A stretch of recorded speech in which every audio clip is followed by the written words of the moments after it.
Мільйони тонн перевезеного вугілля щороку – це щоденне навантаження на все, що пов'язано з вуглепромтрансом. Люди, рухомий склад, колії. І в цьому списку немає неважливого. Це частина однієї великої справи.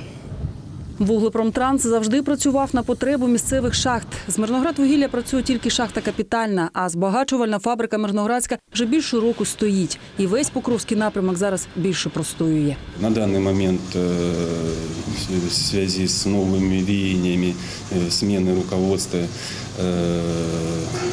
подхода не найдено. Ну, ищем всевозможные диалоги, конструктивы для того, чтобы можно было в 4 квартале заключить договор с ГП «Мирноградуголь», ЦОВ «Мирноградская».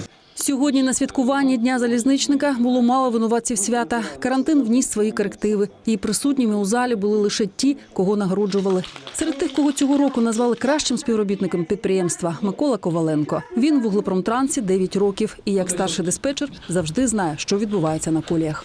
По Удачнянскому примыканию сейчас у нас 2 тепловоза работает. Это обслуживание идет ОВ Свято-Варваринская, ШИУ Покровская. Вот. И Покровское примыкание. Здесь работает 1 тепловоз. Здесь основной клиент – это ГП «Мирноградуголь», ну и прочие небольшие клиенты. 7 співробітників вуглепромтрансу сьогодні отримали знаки «Шахтарська слава». Ще 3 працівників нагородили почесними грамотами Мирноградської міської ради. Катерина Грищенко, як і більшість представників вуглепромтрансу з родини залізничників. Ми тут дружний колектив, всі друг друга любимо, уважаємо і цінуємо свою роботу. Железнодорожникам, мені кажется, треба просто родитися. Зі словами привітань до присутніх на святковому заході звернувся мирноградський міський голова Олександр Брикалов. Действительно сложно переоценить ваш вклад в развитие, в социально-экономическое развитие нашего города. Нас объединяют, давно объединяют совместная работа, и вы давно стали надежным партнером с высокой социальной ответственностью.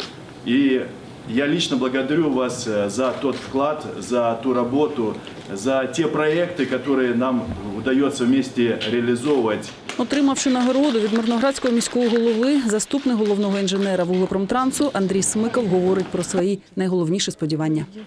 Времена, конечно, тяжелые сейчас для нашего предприятия, но мы как можем стараемся, боремся, вот, пытаемся что-то улучшить как-то, каждый в отдельности и все вместе.